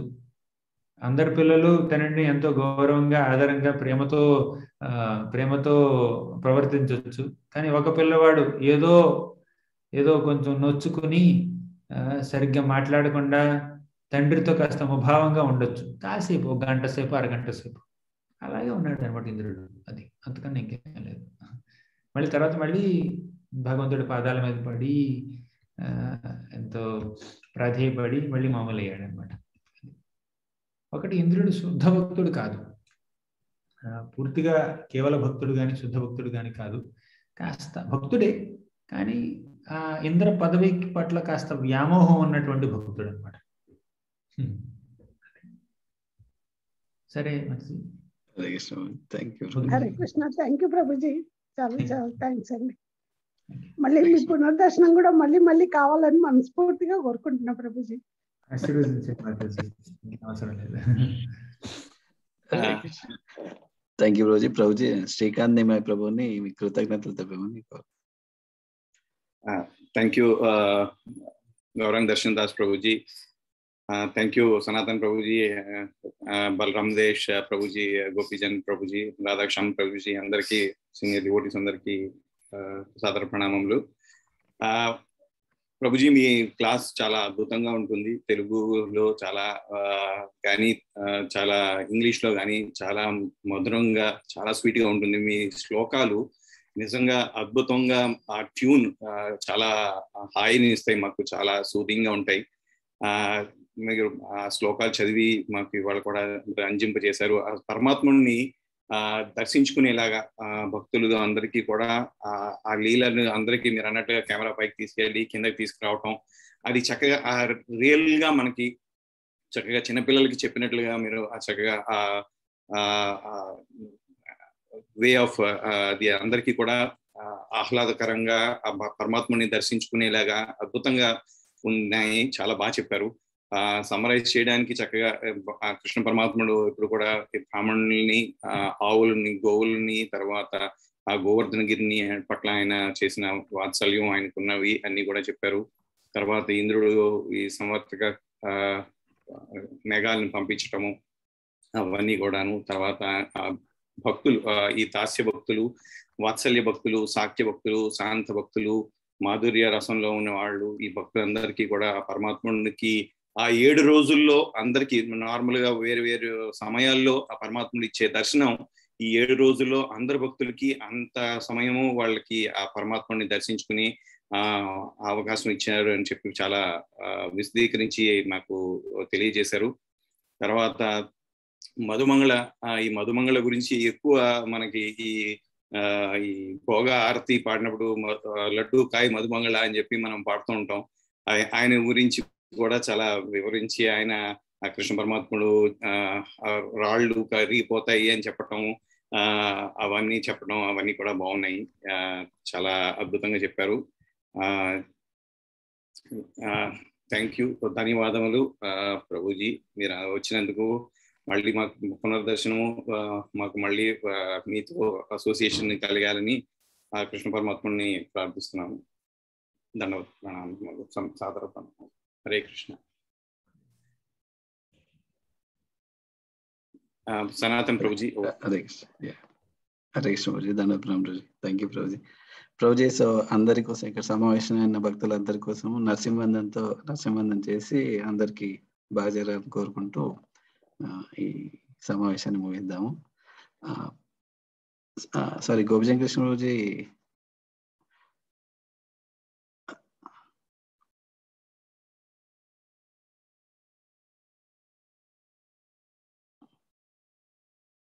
యా ప్రభుజీ, యాక్చువల్లీ అది సచ్చి యశోద మాతాజీ అన్నారు కానీ తను రాలేదు. No issues then. Maybe our favorite Radha Shyam Prabhu kada. Maybe we can request Prabhuji, if it is possible, your daughter. 1 minute, Prabhu.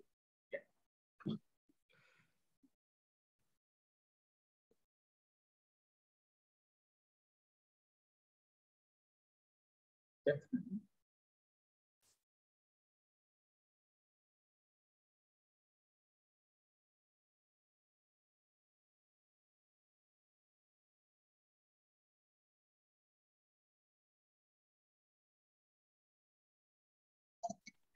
Namaste Narayana Pranadadadadadayana Hiranyakashipolashaha Ilakantanakalaye Ito nasimha bharato nasimha Yato yato yamitato nasimha Vare nasimho hridaye nasimho Nasimha madhyam sharanam prapade Savakara kamala bhare nakara Adhuta shankara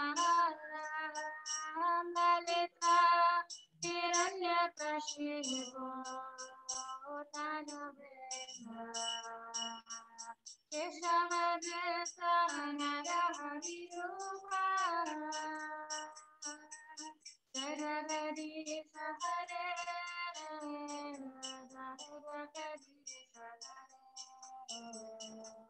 Jagadadi Sahare Keshavadesa Naraharirupa Jagadadi Sahare Jagadadi Sahare Jagadadi Sahare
Jaya. Jaya. Hare Krishna Prabhuji. Hare Krishna Prabhuji. Yes, Mother, please go ahead. Ekadashi ఏ రోజు Prabhuji? Mataji, Balram Vishnu, we are making it from 14th onwards, Mataji. 14th is what Ekadashi, but I'm not sure you belong to Yatra. Senior leader will tell you, because different places, so depending upon the sunrise, Tithi will change. Kada? So, మీరు India నాకు idea లేదు మీరు ఎక్కడి నుంచి ఉన్నారు. మీరు ఎక్కడి నుంచి? దుబాయ్లో. దుబాయ్ అయితే more or less it is the 14th. 14th? Yeah. Okay, Hare Krishna Prabhu. Thank you, Radha Prabhu. I mean, all of a sudden requested, but still you could manage, Mataji. So I thank all of you nicely participating, and then it was really once again manchi Shravananandam. I thank profusely andaru though ee roju Damodara programs unna kuda meerandaru వీలు కలిగేసుకొని వచ్చారు. It was so wonderful. Thank you for all. Hopefully మళ్ళీ మనం next month ఇంకొక programme తో అందరం కలుద్దాం. Okay, thank you so much. Hare Krishna. So shall we close the session now? Yes, brother. Vancha kalpatarubhyasya kripa sindhubhyev cha patitanam pavanebhyo vaishnavebhyo namo namah. Gaur Premanandi Hari Hari Bhav. Hare Krishna. Hare Krishna.